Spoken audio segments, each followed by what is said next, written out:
Today's video is called Spelling Salvations. It kind of sounds funny, but we're going to look at the spelling of the word salvation and its plural form in Hebrew and see the variability. So a little bit of a Hebrew lesson today. I hope you enjoy it. Shalom, welcome to Rob on the Rock. I'm Rob Vanoff, and today I want to give a short lesson on Hebrew spelling variations, specifically on the word salvation, Yeshua. And it's spelled Yod, Shin, Vav, Ayin, Hey for the word salvation. The name Yeshua is the same without the Hey at the end. There's a misunderstanding that seems to be spreading out there in some circles that it's not actually Shua, but just Shah. And so I wanted to address that. Hebrew has different ways of spelling it. There is some variableness, there's some flexibility, whether, for example, a letter like a Vav would appear in a word or not. And what we're looking at here is a picture of the Aleppo Codex, which is a beautiful manuscript. Sadly, we don't have it in its entirety. But I'm going to zero in on Psalm 44, verse 5. I think it's verse 4 in most Christian Bibles. And we're going to look at, it's this lovely script here. We can see the passage begins here. It says, let me get this on the screen so you can see it. Atahu Malki. You are he, my king. You are the one, my king. And then we go down and it says, Elohim, O God. Tzaveh, that means command. Tzaveh Yeshuot Yaakov. Command the salvations, Yeshuot, of Jacob, or the deliverances or the salvations of Jacob. Now we see Yaakov here spelled defectively. It's got a holum instead of a vav, so Yaakov. We don't say Yaakov. We have an O sound here, but here it's spelled without that vav, but it is also can be spelled with a vav between the kuf and the bet. But the word we're going to look at here is this word Yeshuot.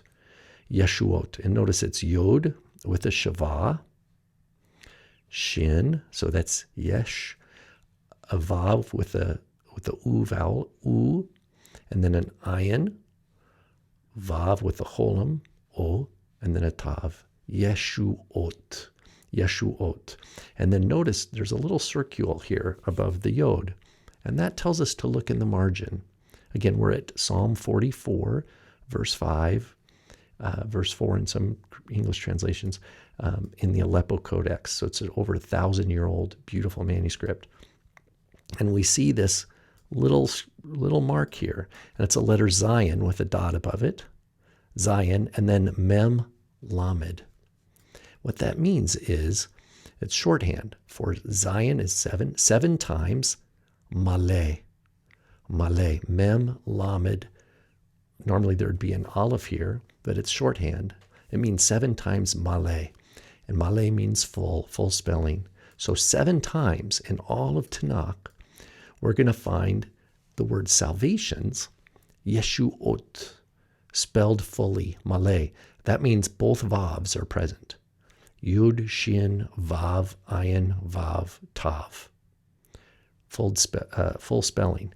And there's actually a Masorah note at the top of this page. I'm going to zoom out here. Hopefully it won't make you dizzy. And I want to zoom in at the very top note here. At the very top margin, you can see, and it's unvocalized, but you see it says, Yeshuot, Yod, Shin, Vav, Ayin, Vav, Tav. Then it has our little Zion with the dot. That means 7 times Maleh. And then it has what we call catchphrases. Because remember, over 1,000 years ago, we didn't have Bible chapter numbers or verse numbers.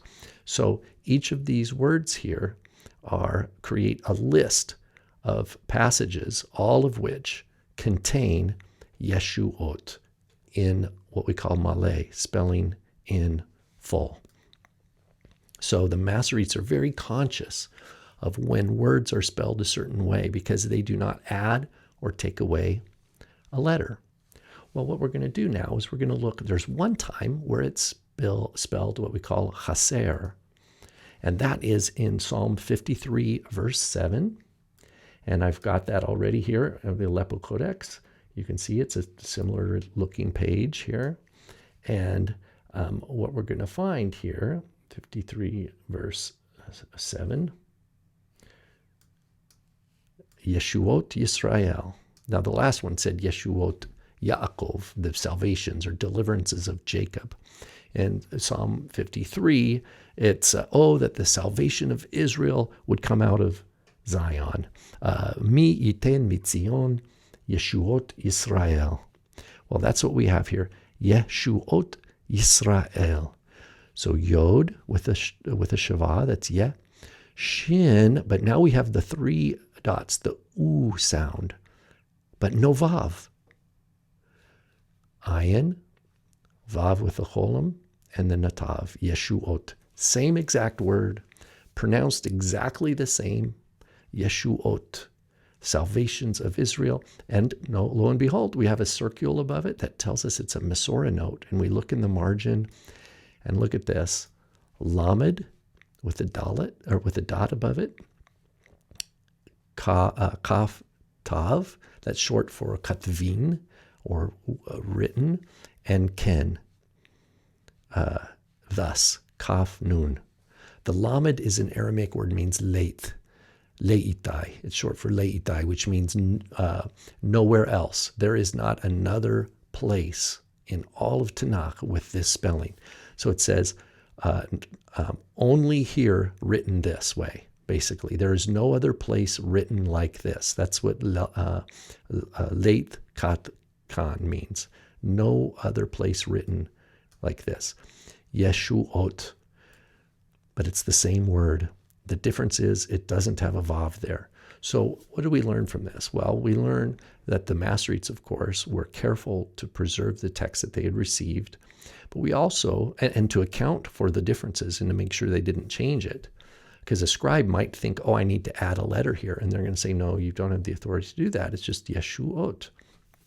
But also, we learned that Hebrew has more than one way to spell a word. We saw it with Jacob. Yaakov could be spelled with a vav for the O at the end, between the kuf and the bet, Yaakov, or just without, and they just use a little dot, Yaakov.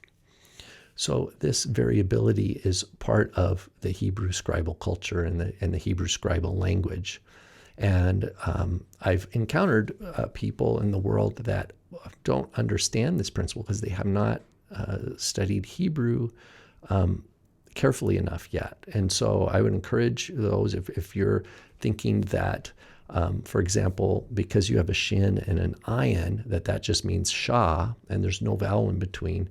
I'm hoping this video and others I've made will be an encouragement to you to dig deeper, find a good Hebrew teacher from an institution such as Torah Resource Institute or other, and dive in and do the hard work of learning Hebrew. So that way you're not promoting false information. So just to recap, we've seen this word Yeshuot in the Aleppo Codex, and it's in other manuscripts as well, where it's the same exact word, salvations, but the vav between the shin and the ayin is common, is most common, but it's not essential, as we see here. So I hope that this is a nice informative video. At the very least, you got to take a look at the beautiful scribal work that went behind the creation of what we call the Aleppo Codex, and maybe learned a little bit about the word Yeshua and that it does occur in a plural, Yeshuot. Shalom.